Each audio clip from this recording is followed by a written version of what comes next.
Selamat pagi, Mister dan teman-teman semuanya.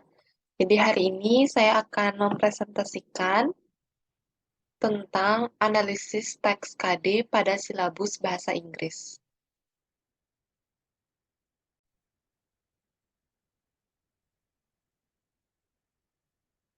Baik, sebelum saya mulai, izinkan saya untuk memperkenalkan diri terlebih dahulu.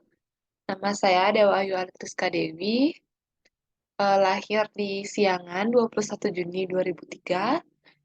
Education background, saya SD di SD Negeri 3 Siangan, lalu lanjut ke SMP Negeri 2 Gianyar, eh, dan SMA Negeri 1 Batu, kemudian lanjut di Prodi Pendidikan Bahasa Inggris FKIP Unmas Denpasar.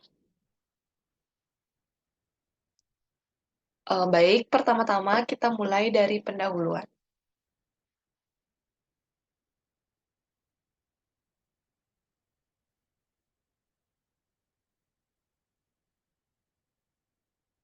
Pembelajaran bahasa Inggris sebagai sarana komunikasi bahasa asing di tingkat internasional tampaknya sangat penting dan dibutuhkan untuk dikembangkan di tingkat atau jenjang pendidikan menengah. Arah dan kebijakan pembelajaran bahasa Inggris direalisasikan oleh pemerintah melalui penyusunan silabus yang di dalamnya memuat standar kompetensi dan kompetensi pembelajaran dasar. Dalam konteks model silabus mata pelajaran bahasa Inggris, SMA Kemendikbud tahun 2017, metode pembelajaran masih menekankan pada pembelajaran berbasis teks atau genre yang secara umum, peserta didik jenjang pendidikan menengah diharapkan dapat menggunakan bahasa Inggris sebagai sarana komunikasi untuk berbagai jenis teks, baik teks lisan maupun tulis.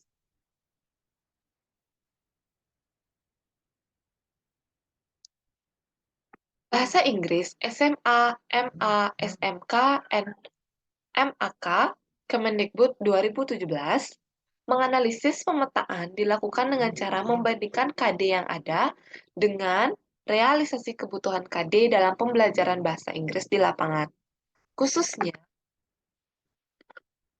untuk KD peminatan dan lintas minat bahasa Inggris kurikulum 2013.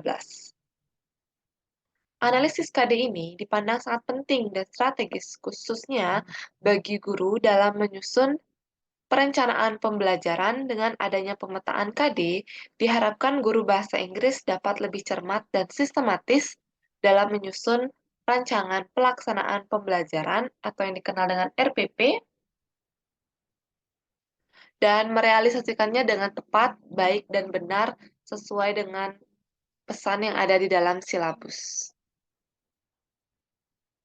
Nah, berikutnya kita lanjut ke bagian pembahasan. Pada bagian pembahasan, kita akan membahas berbagai jenis teks bahasa Inggris yang tercakup pada kurikulum 2013 jenjang SMA. Yang pertama yaitu teks interaksi interpersonal, mencakup tentang ungkapan, ucapan selamat dan memuji bersayap atau extended, serta menanggapinya. Lalu berikutnya teks interaksi transaksional, yang mencakup sebagai berikut. Pertama, ungkapan tentang jati diri dengan memperhatikan unsur kebahasaan pronoun, subjektif, objektif, dan posesif. Berikutnya, ungkapan tentang niat melakukan suatu atau tindakan atau kegiatan dengan memperhatikan unsur kebahasaan kata kerja bantu, modal, be going to, would like to. Yang ketiga, ungkapan yang melibatkan tentang keadaan, tindakan, kegiatan, kejadian yang dilakukan atau terjadi di waktu lampau yang merujuk waktu terjadinya dan kesudahannya. Dengan memperhatikan kata kerja dalam bentuk simple past tense vs present perfect tense. Selanjutnya, ungkapan tentang saran dan tawaran dengan memperhatikan kata kerja bantu modal should dan can. Berikutnya, ungkapan tentang pendapat dan pikiran dengan memperhatikan unsur kebahasaan think, I suppose, in my opinion. Berikutnya, ungkapan tentang hubungan sebab akibat dengan memperhatikan unsur kebahasaan because of, due to, and thanks to. Berikutnya, ungkapan yang melibatkan tentang keadaan atau tindakan atau kegiatan atau kejadian tanpa perlu menyebutkan pelakunya dalam teks ilmiah dengan memperhatikan kata kerja dalam bentuk passive voice. Yang terakhir, itu ungkapan tentang menawarkan jasa dengan memperhatikan ungkapan "May I help you?", "What can I do for you?", "What if?", dan ungkapan tentang pengandaian diikuti oleh perintah atau saran dengan memperhatikan unsur kebahasaan if dengan imperatif, can, dan should. Lalu yang ketiga, ada teks fungsional khusus yang mencakup sebagai berikut. Ungkapan tentang pemberitahuan atau announcement terkait kegiatan sekolah, ungkapan tentang makna lirik lagu terkait kehidupan remaja, ungkapan tentang undangan resmi dengan memberi dan meminta informasi terkait dengan kegiatan sekolah atau tempat kerja, ungkapan tentang surat pribadi terkait kegiatan diri sendiri dan orang sekitarnya, ungkapan tentang makna lirik lagu yang terkait dengan kehidupan remaja, menyusun surat lamaran kerja, memahami teks, caption menyertai gambar, foto, tabel, grafik, ataupun bagan, manual penggunaan teknologi dan kiat-kiat atau tips, ungkapan makna lirik lagu terkait kehidupan dengan remaja. Dan yang terakhir yaitu teks fungsional, yang mencakup sebagai berikut. Yang pertama, jenis teks deskriptif terkait tempat wisata dan bangunan bersejarah terkenal, jenis teks recount terkait peristiwa bersejarah, jenis teks naratif terkait legenda rakyat, jenis teks eksposisi analitis terkait isu aktual, jenis teks explanation terkait gejala alam atau sosial yang tercakup dalam mata pelajaran lain di kelas 10, jenis teks prosedur dalam bentuk manual, dan yang terakhir, jenis teks news item terkait berita sederhana dari koran, radio, maupun televisi. Nah, adapun kompetisi dasar dari pemetaan ini didasarkan pada kompetisi inti 3 atau kompetisi dasar yang berkaitan dengan pengetahuan sebagai berikut. Yang pertama yaitu kompetisi dasar kelas 10 bahasa Inggris wajib 2 jam pelajaran, ungkapan perkenalan jati diri, ungkapan selamat dan memuji, ungkapan niat melakukan suatu tindakan atau kegiatan, be going to atau would like to, teks deskriptif tempat wisata bangunan bersejarah terkenal, teks khusus bentuk pemberitahuan atau announcement, unsur kebahasaan tentang simple past tense vs present perfect tense, teks recount yang melibatkan tentang peristiwa bersejarah, teks naratif terkait legenda rakyat, dan lirik lagu terkait kehidupan remaja SMA. Baik, berikutnya yaitu analisis teks. Analisis teks yang dikembangkan dalam artikel ini adalah analisis isi. Analisis isi adalah teknik penelitian untuk membuat inferensi yang dapat ditiru dan syahah dalam pengambilan data dengan memperhatikan konteksnya. Cara praktis dalam analisis teks ini dengan membandingkan data yang berupa dokumen KD Bahasa Inggris dalam silabus Kemendikbud 2017 dengan beberapa temuan kebutuhan praktis guru bahasa Inggris di lapangan atau kelas.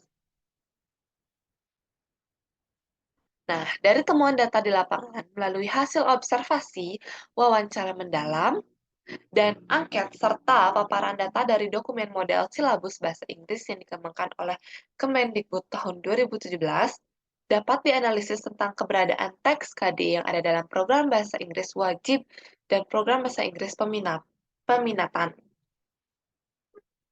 Pertama, pada struktur kurikulum 2013 untuk KD program peminatan bahasa dan program lintas minat, yang digunakan adalah KD peminatan.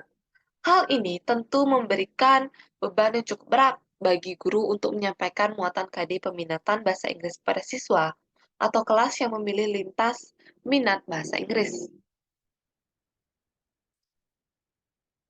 Lalu yang kedua, dalam praktik pembelajaran di kelas berdasarkan pengamatan lapangan yang dilakukan oleh penulis, sebagian besar guru yang mengajar bahasa Inggris wajib dan bahasa Inggris program lintas minat adalah guru bahasa Inggris yang berbeda. Beberapa alasan mengapa diajar oleh guru yang berbeda adalah agar siswa tidak mengalami kejenuhan bila dibandingkan dengan hanya diajar oleh guru yang sama. Lalu yang ketiga, KD lintas minat bahasa Inggris selama ini belum ada atau belum disusun secara terpisah dengan KD bahasa Inggris peminatan. Kebutuhan KD lintas minat pada struktur kurikulum 2013 adalah sesuatu yang mendesak tidak hanya bahasa Inggris, akan tetapi juga pada mata pelajaran yang dipilih untuk program minat perlu disusun secara terpisah dengan program peminatan.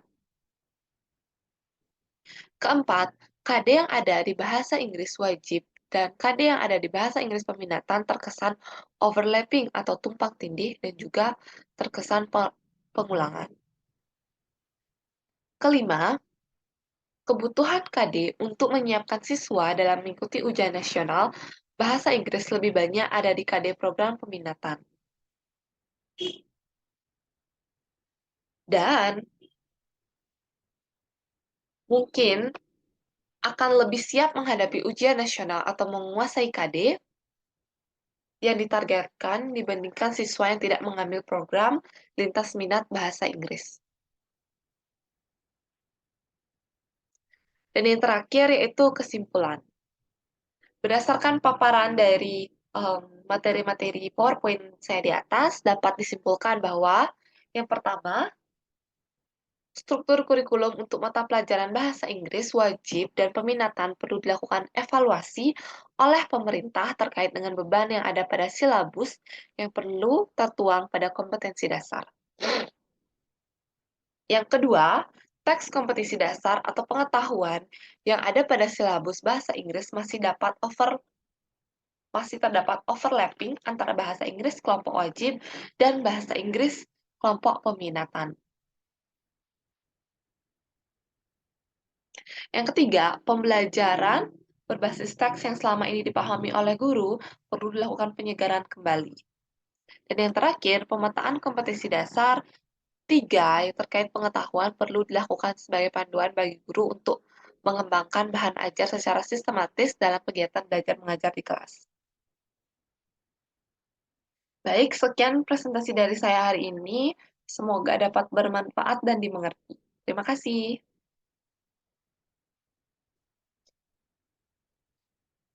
Oke.